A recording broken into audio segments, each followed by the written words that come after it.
Kaixo, Gmailek ematen digu aukera ikusteko sarrera-ontzia modu desberdinetan. Ohikoena da hau, ezta? Sarrera-ontzia eta guztiak batera hemen mezu guztiak. Baina badaude beste modu batzuk. Adibidez, horrela, irakurri gabeak lehenak, gero izardunak, hau da garrantzitsuenak, eta gainerako guztiak, irakurrita daudenak. Beste modu bat ere badago. Eta da horrela. Goiko lerroan jartzea nagusia, sarrera ontzira ailegatzen direnak hemen geratzen dira, sare sozialak eta eskaintzak, sailkapen hau Googleek egiten du. Nola aldatu eta nola jarri nahi duzun bezala.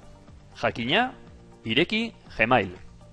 Eta ezarpenetan modu desberdinak daude gauza bera egiteko.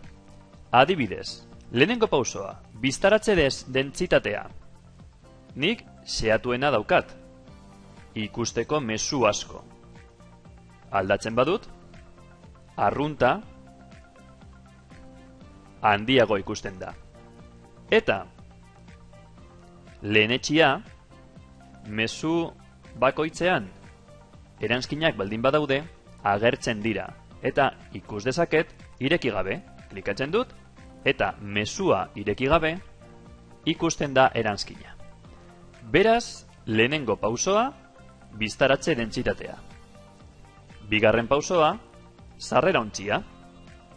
Goiko lerroan atalka ikusi nahi dituzu mezuak? Orduan, aktibatu sare sozialak, eskaintzak, foroak, lau hauek aktibatzen baditugu,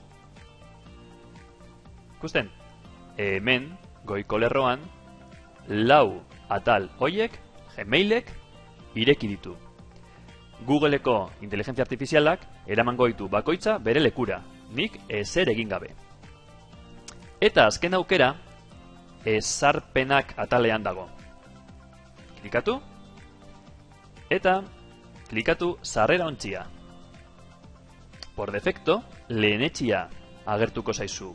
Pertsonalizatzeko, aukeratu aipagarrienak sarrera ontzia. Eta dagoen bezala, garrantzitsuak eta irakurri gabeak, gero izardunak eta gainerako guztia, agertuko zaizu horrela.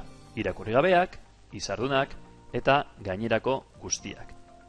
Pertsonalizatzeko hau, hemen atal bat utzik daukagu. Pues, gehitu atala. Ze motatako mezuak ikusi nahi dituzu? Hemen dituzu aukera asko.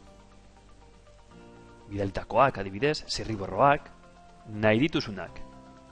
Eta hemen ere, beste aukera batzuk daude, personalizazio gehiago egiteko. Sartu ezarpenetan, sarrera ontzia, begiratu hau, eta jarri nahi duzun moduan.